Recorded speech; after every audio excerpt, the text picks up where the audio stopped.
बैठा होना सर कोना में। हेलो फ्रेंड, मैं कविता वर्मा एक बार फिर से आप लोगों का हमारे चैनल में स्वागत है। तो फ्रेंड्स, अगर आप हमारे चैनल पर नए हैं तो हमारे चैनल को सब्सक्राइब कर लें ताकि आप हमारा आने वाला हर वीडियो देख सकें। तो ये सुबह का ब्लॉग है और कल रात को ज्ञान हम लोग गए थे, घर के पास में ही पार्टी थी तो हम लोग वहाँ पे गए थे, तो उसी का हल्का सा शूट हमने किया था। और ये सुबह का ब्लॉग है। सुबह सुबह हम उठे हैं, उसके बाद यहाँ पे कल ज्ञान के पापा आम लाए थे तो उसे मैंने सवेरे धोया नहीं था, इसलिए अभी धोकर मैं रात में नहीं धो पाई थी, अभी धोकर रख रही हूँ। तो यहाँ पे चाय बना रहे हैं। वैसे तो हमारे घर में चाय बनती नहीं है, क्योंकि ना ही ज्ञान के पापा पीते हैं ना ही मैं पीती हूँ सुबह सुबह। तो आज ज्ञान की दादी आई हुई है तो उन्हीं के लिए हम चाय बना रहे हैं। ज्ञान की दादी की तबीयत थोड़ी सी ख़राब है तो इसलिए उनके लिए सवेरे से हम चाय और एक ब्रेड शेक दिए हैं ताकि वो नाश्ता कर कर दवाई खा पाएंगे। इसलिए सुबह सुबह आज हमारे घर में चाय बन रही है, क्योंकि रोज़ तो आप लोग हमारे ब्लॉग में चाय बनते नहीं देख पाते होंगे, क्योंकि हम लोग चाय नहीं पीते हैं। हमें भी डॉक्टर्स ने चाय और कॉफ़ी सब मना किया हुआ है, इसलिए हम लोग नहीं पीते हैं। बस कभी मन कर गया तो कभी कभी पी लेते हैं। और यहाँ पे ज्ञान के दादी को नाश्ता दे देते हैं, क्योंकि उनकी दवाई का टाइम हो गया है। उन्हें दवाई खाना है 7-7:30 के बीच में उन्हें दवाई खाना होता है। तो अभी तो सब लोग जगे ही थे और ज्ञान तो अभी जग कर आया है। तो ज्ञान को देखें, यहाँ ज्ञान पापा के पास बैठा हुआ है। दादी आई थी इसलिए ज्ञान उठ गया था सवेरे ज्ञान दादी की आवाज़ सुनकर। तो यहाँ पे उठकर देख सकते हैं उसका फेस, देखिए कैसा लग रहा है। अभी पानी पिया था तो पूरा टी शर्ट वगैरह सब भिंगा के बैठा हुआ है। तो यहाँ ज्ञान को हम फ्रेश कर दिए हैं। ज्ञान को सब कुछ फ्रेश वगैरह करवा कर यहाँ पे ज्ञान की दादी ज्ञान को नाश्ता करवा रही थी। ज्ञान जिद कर रहा था मुझे दादी से ही खाना है, तो ज्ञान की दादी उसे खिला रही थी। तो यहाँ पे मैंने नाश्ता बना लिया और ज्ञान के पापा भी नाश्ता करके स्कूल चले गए थे। तो यहाँ पे रोटी और भुजिया बनाए हैं।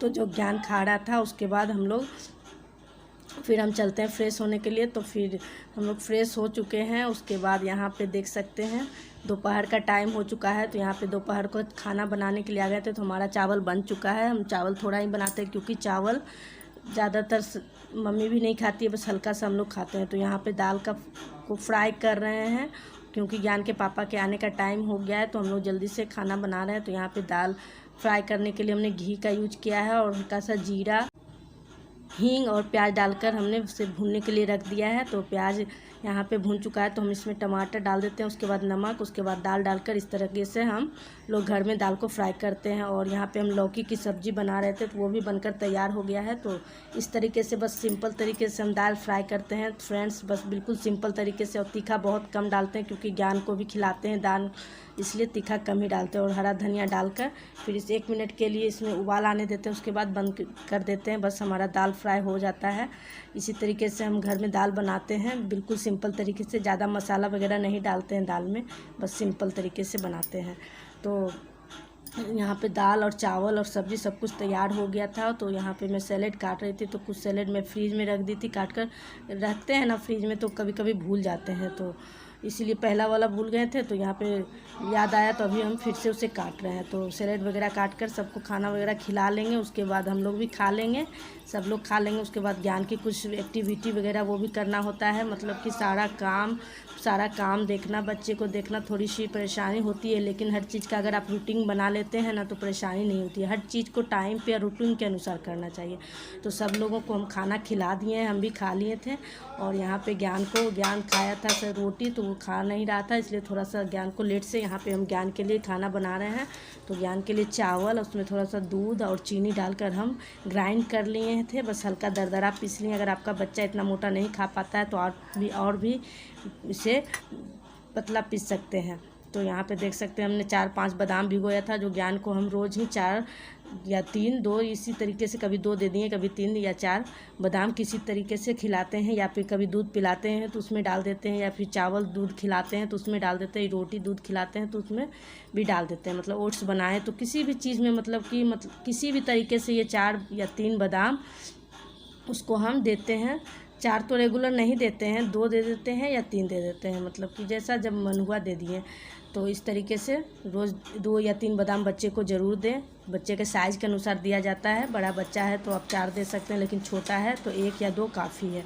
तो इस तरीके से दूध को हम गर्म कर दिए। हल्का गर्म होने के बाद इस खीर जैसा फ्लेवर आता है इसमें। आप चाहें तो इसमें और भी ड्राई फ्रूट्स डाल सकते हैं। मैं भी किसी दिन ड्राई फ्रूट्स वगैरह भी डाल देती हूँ, और इलायची डाल देते हैं, ताकि किसी अगर बच्चे को इलायची का फ्लेवर पसंद नहीं है तो नहीं डालें। अगर किसी बच्चे को पसंद है तो डालें, उसे खीर लगेगा। तो इसे आराम से बिल्कुल सिंपल तरीके से हम लिक्विड फॉर्म में बनाकर बच्चे को खिला सकते हैं, और बच्चे खा भी लेता है आराम से, क्योंकि मोटा चावल अगर घर में खिलाते हैं तो उसे चबाता नहीं है। इस तरीके से अगर खिलाते हैं तो लिक्विड फॉर्म में आराम से वो खा लेता है और उसे ताकत मिलता है। इसे ठंडा करने के लिए एक आसान तरीका है।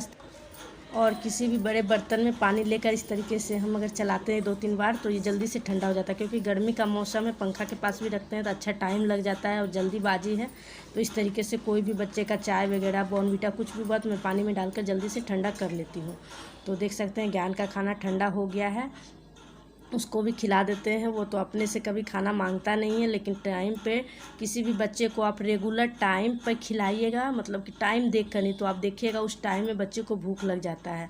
तो किसी भी चीज़ का मतलब एक्सरसाइज हुआ, खाना हुआ, इस तरह के बच्चे का कोई भी चीज़ मतलब कि आप डेली रूटीन बांध ले कि इस टाइम पे हमें करना है। तो यहाँ पे ज्ञान गौर से देख रहा था कि मम्मी क्या बनाई है। तो ज्ञान को यहाँ पे देख सकते हैं, अमरूद लाए थे ज्ञान के पापा, तो उसे मैं दिखा रही थी, तो वो खाने के लिए कर रहा था, लेकिन अभी ज्ञान नहीं खा पाएगा, थोड़ा कच्चा टाइप का है। तो ज्ञान को मैं खाना खिला लेती हूँ।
सारा काम वगैरह दोपहर का सारा जो भी काम होता है, सबको खाना खिलाना, बर्तन वगैरह सब लोग सारा काम हम कर चुके हैं। अब ज्ञान के लिए बस और 1 घंटा थोड़ा सा आराम कर लिए थे, ज्ञान को भी आराम करवा दिए थे। उसके बाद ज्ञान की अब एक्सरसाइज वगैरह करवाने के लिए हम ज्ञान को, वैसे इस तरह के बच्चे को अगर आपके घर में सीढ़ी है तो दिन भर में 2 बार ज़रूर सीढ़ी ऊपर नीचे करवाएँ, इससे भी पैरों की एक्सरसाइज हो जाती है। मैं तो ज्ञान को करवाती हूँ, सीढ़ी पे खुद से उसे चढ़वाती हूँ, उतारती हूँ, ताकि उसका पैर का एक्सरसाइज हो जाए, क्योंकि पैर इससे मतलब कि सीढ़ी चढ़ता उतरता है, पैर मुड़ाता है, सीधा होता है। इस तरीके से आप ज्ञान को, इस तरीके से हम ज्ञान को इस सीढ़ी का रिवीजन करवाते हैं, ताकि उसका पैर सही रहे।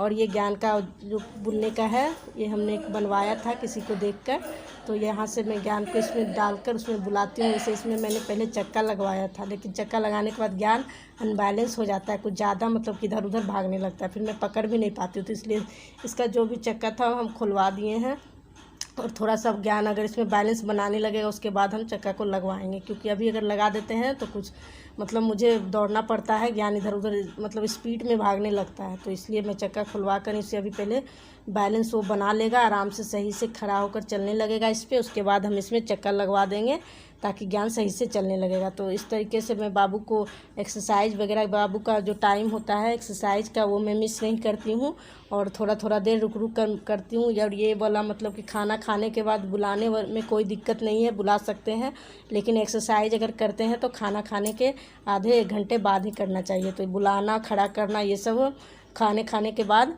बाबू को इस तरह से मतलब कि बुलाने वाला थेरेपी बहुत अच्छा है। अगर खाना बाबू को खिला दिए हैं तो अगर आपके पास भी किसी तरह का बुलाने का कोई सामान है तो खाना खाने के बाद बच्चे को ज़रूर बुलाएं, 10 कदम ही बुलाएं लेकिन ज़रूर बुलाएं। अगर कुछ नहीं है तो हाथ पकड़कर आगे की ओर बुलाएं, पीछे कभी ना बुलाना चाहिए बच्चे को पीछे से। बच्चे को जब भी बुलाना चाहिए आगे की ओर।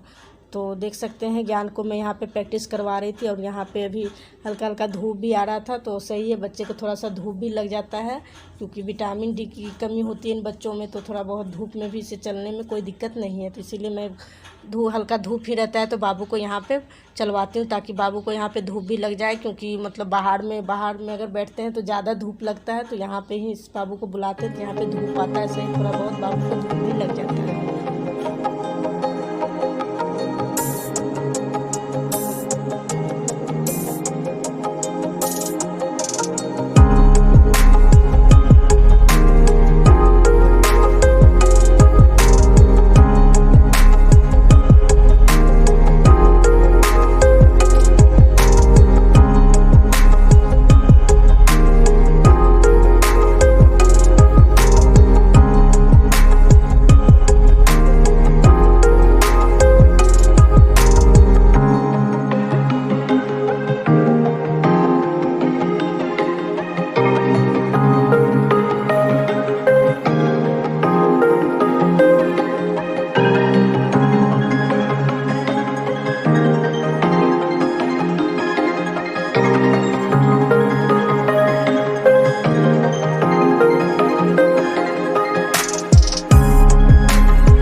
तो फ्रेंड्स इस वीडियो को हम यहीं पे एंड करते हैं। अगर आप लोगों को हमारा ये वीडियो अच्छा लगा हो तो हमारे वीडियो को लाइक, शेयर और सब्सक्राइब करना ना भूलिएगा। आप लोगों ने ये वीडियो पूरा देखा है, इसके लिए थैंक यू।